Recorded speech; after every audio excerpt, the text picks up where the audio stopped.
আমার একটা follower group আছে, সেখানে 8 লক্ষ 10 লক্ষ লোক আছে। আমি যদি লিখি হ্যাঁ আমি হুইস্কি খাই, হুইস্কি খাওয়া আমি মনে করি না খারাপ।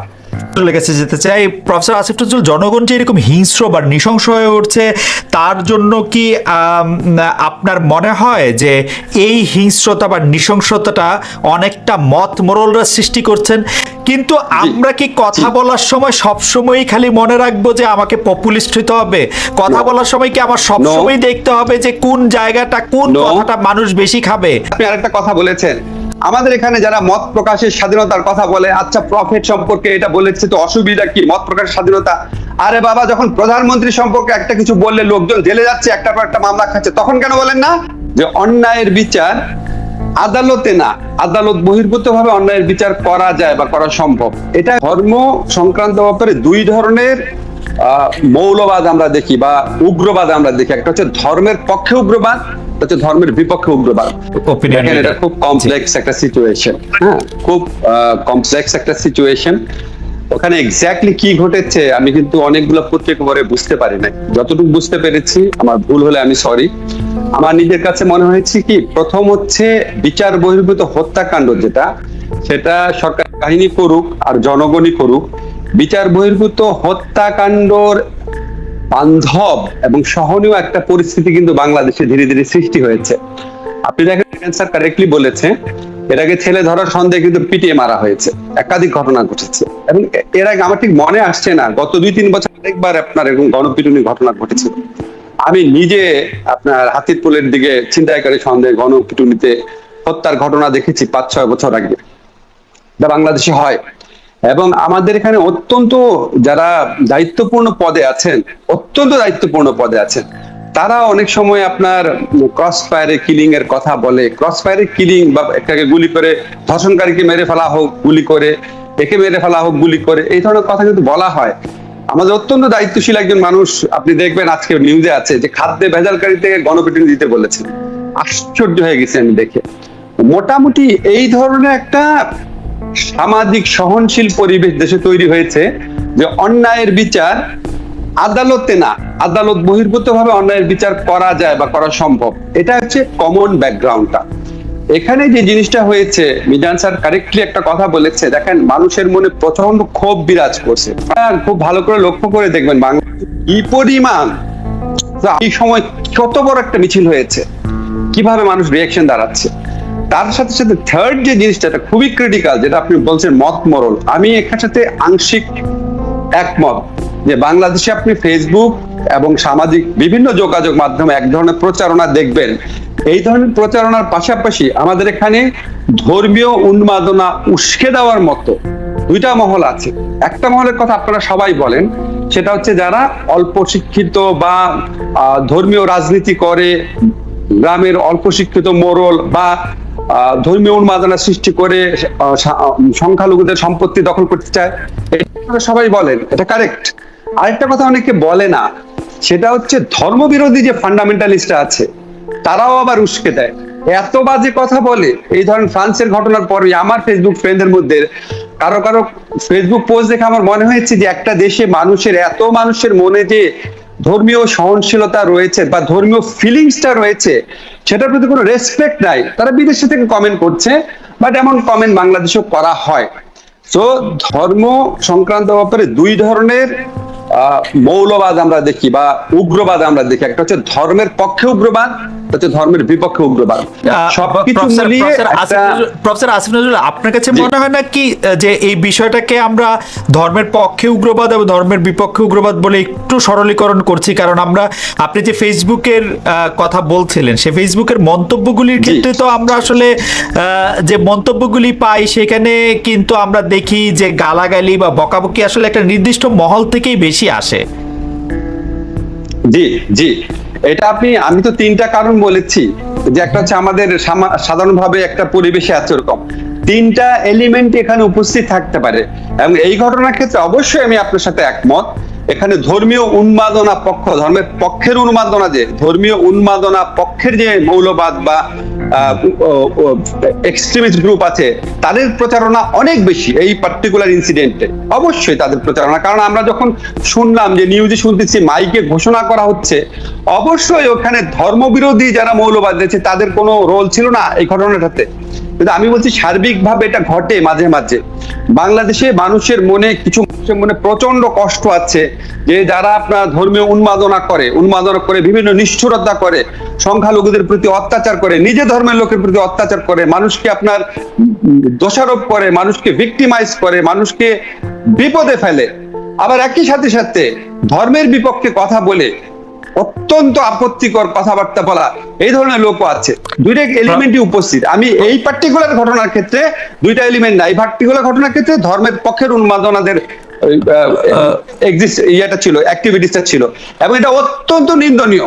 ওকে ওকে, আপনার কাছে শুনতে চাই যে আপনি যে আসলে দুই পক্ষের কথা বললেন, এক পক্ষ তো আসলে কাউকে গিয়ে মারছে না, আরেক পক্ষকে আমরা প্রায়ই দেখছি এই যজ্ঞের মতো অংশ নিতে, এটি কেন?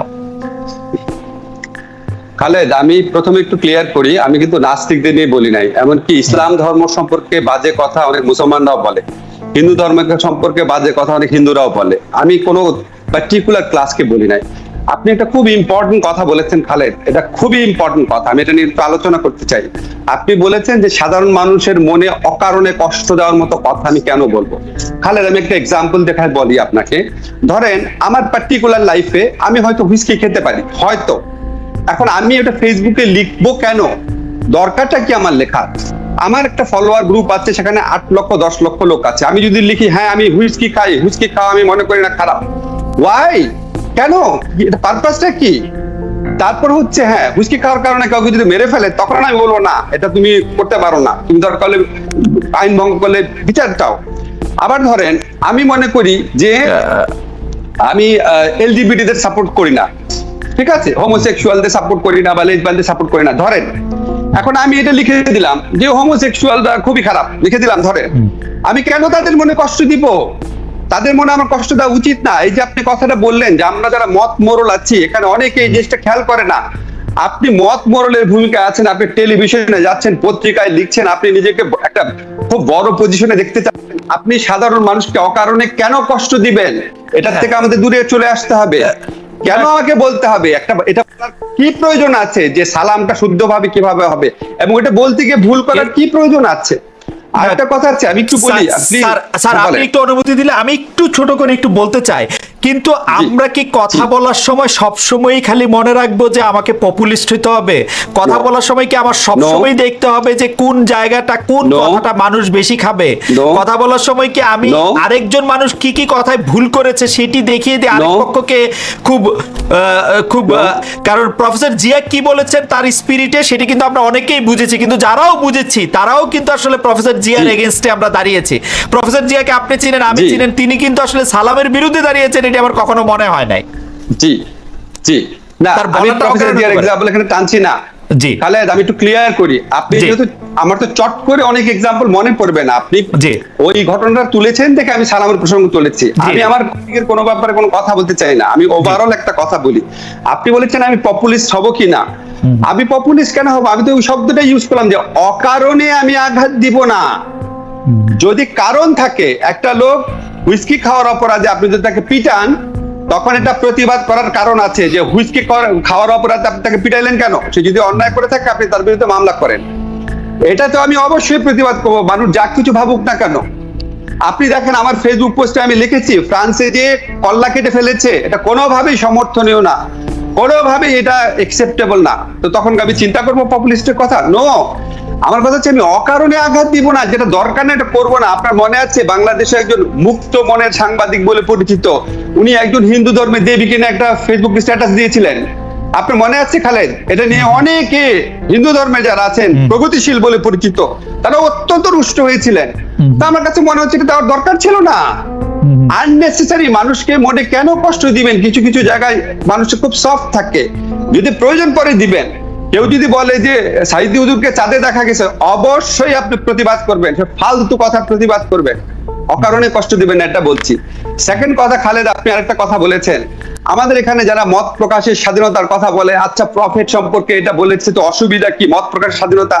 আরে বাবা, যখন প্রধানমন্ত্রী সম্পর্কে একটা কিছু বললে লোকজন জেলে যাচ্ছে, একটার পর একটা মামলা খাচ্ছে, তখন কেন বলেন না?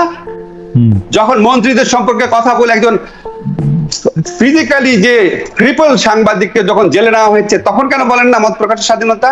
তো আমার এখানে আপনি যদি প্রধানমন্ত্রীকে নিয়ে বলা যাবে না, আমাদের বড় বড় পাওয়ারফুল লোকদের সম্পর্কে বলা যাবে না, সরকারের অনেক কিছু সম্পর্কে বলা যাবে না, ওই সময় আপনি মত প্রকাশের স্বাধীনতা আছে এটা বলে আপনি সোচ্চার হন না। আর শুধুমাত্র প্রফেটের ব্যাপারে বা ইসলাম ধর্মের ব্যাপারে কোনো কিছু বলা হলে তখন আপনি মত প্রকাশের স্বাধীনতা আছে বলেন, এটা হচ্ছে অন্যায় এবং ডাবল স্ট্যান্ডার্ড। মিডিয়া নিয়ে কথা বলা তো খুব সোজা, মিডিয়ার উপর দিয়ে কি যাচ্ছে এটা তো আমরা জানি। মিডিয়া বাংলাদেশের স্মরণকালে অন্যতম একটা খারাপ সময় অতিবাহিত করছে। খালেদ, আপনি খুব ভালো করে জানেন, ভেতরের কারণগুলা জানেন, আপনি প্রোগ্রাম উপস্থাপন করতেন, আপনি জানেন। মিজান স্যার তো বলে দিল আমি প্রোগ্রাম করছি, আমার কোনো অসুবিধা হয়নি, আমার অনেক অসুবিধা হয়েছে। কথা বলি সেটা আমি অনেক সেলফ এডিট করে বলি, কারণ আমার খুব ইচ্ছা করে বাংলাদেশের ইতিহাস নিয়ে আমার মূল্যায়নগুলো বলতে, আমার খুব ইচ্ছা করে ভারতের সাথে বাংলাদেশ সম্পর্কে নিয়ে অনেক কিছু বলতে, কিন্তু সেখানে আমি অনেক সেলফ এডিট করি, সেলফ রেস্ট্রেইন করি, সেলফ সেন্সর করি, ঠিক আছে? আর প্রশ্ন যেটা ছিল, দেখেন মিডিয়াকে আপনি ব্লেম করলেন, মিডিয়া তো কনস্ট্রেইন। মিডিয়া কি আমার আপনার টাকায় চলে? আমার আপনার টাকায় চলে যারা, আমার আপনার ট্যাক্সের টাকায় যারা চলে, যারা বেতন পায়, বড় গাড়ি চড়ে, বড় বাড়িতে থাকে, ক্ষমতা দেখায়, এই বাহিনী বলেন, বিচার বিভাগ বলেন, সরকার বলেন, আমরা বলেন, আমার টাকায় সে চলে, আমাদের জনগণের টাকায় সে চলে। বাংলাদেশের সংবিধান লেখা আছে তারা হচ্ছে আমাদের সেবক। মিডিয়া কি আমার আপনার টাকা চলে? তাদেরকে আমরা বেতন দেই? তাহলে এটা তাদের বিজনেস। এবং মিডিয়া কি মধ্যে সংবিধানে বলে দিয়েছে তারা আমাদের সেবক? তো মিডিয়ার সাথে ওদের কম্পেয়ার করেন কেন? মিডিয়ার অনেক কনস্ট্রেইন্ট আছে। বাংলাদেশে মিডিয়া মুক্ত পরিবেশে কি সাংবাদিকতা করেছে খালেদ, সেটা আমরা এরশাদ আমলে দেখেছি। আনফরচুনেটলি এরশাদ আমলে দেখেছি, এরশাদ আমলে আমরা দেখেছি মুক্ত সাংবাদিকতা কি ছিল। আপনি তো বিএনপি আমলে প্রধানমন্ত্রী পুত্রদের বিরুদ্ধে রিপোর্ট দেখেছেন। থিওরিটিক্যালি আপনি বলেন উইথ অল ইওর অনেস্টি, এখন কি বর্তমান প্রধানমন্ত্রী পুত্রের বিরুদ্ধে যদি কোনো অভিযোগ পাওয়া যায়, এটা ছাপানো সম্ভব? আপনি হ্যাঁ বা না বলেন। আমি জানি না সম্ভব কিনা, কারণ পত্রিকা এবং টেলিভিশনের যুগ এই সময় আসার পরে সেটা অনেকটা অন্যরকম হয়েছে। কিন্তু আমি আপনাকে বলি, পদ্মা সেতুর সময় কিন্তু প্রধানমন্ত্রীর ইনভলভমেন্ট, প্রধানমন্ত্রীর একজন উপদেষ্টাকে সেই পদ থেকে সরে যাওয়া, যিনি বলেছিলেন যে তিনিকে গুলাগ বন্দরে পাঠিয়ে দেওয়া হয়েছে, একজন সিনিয়র সচিবকে যিনি এখন জার্মানির রাষ্ট্রদূত, তাকে জেলে পাঠানো হয়েছে এবং সেই প্রত্যেকটা ইঙ্গিত প্রত্যেকটা পত্রিকায়, প্রত্যেকটা টেলিভিশনে প্রধানমন্ত্রীর দিকে ছিল। আপনার মনে থাকবে প্রফেসর আসিফ নজরুল। খালেদ, এটা কবে? পদ্মা সেতুটা 2013 আগে। আমি আপনাকে বলি বাংলাদেশে আমি যেভাবে দেখি, আমার ভুল হতে পারে, বাংলাদেশে শেখ হাসিনা সরকার যখন 96-এ ছিল তখন বাক স্বাধীনতা ছিল। শেখ হাসিনা সরকার যখন 2008-এ আসছে, প্রপার ইলেকশনে বাক স্বাধীনতা ছিল, অনেকাংশ ছিল। যখন ভুয়া ইলেকশন প্রথমটা হলো 2014, তখন বাক স্বাধীনতা অনেক কমে গেছে। 2018 সনের অবিশ্বাস্য নির্বাচনের পর এটা আরো কমে গেছে, গ্র্যাজুয়ালি কমে গেছে। এই মুহূর্তে সম্ভব না।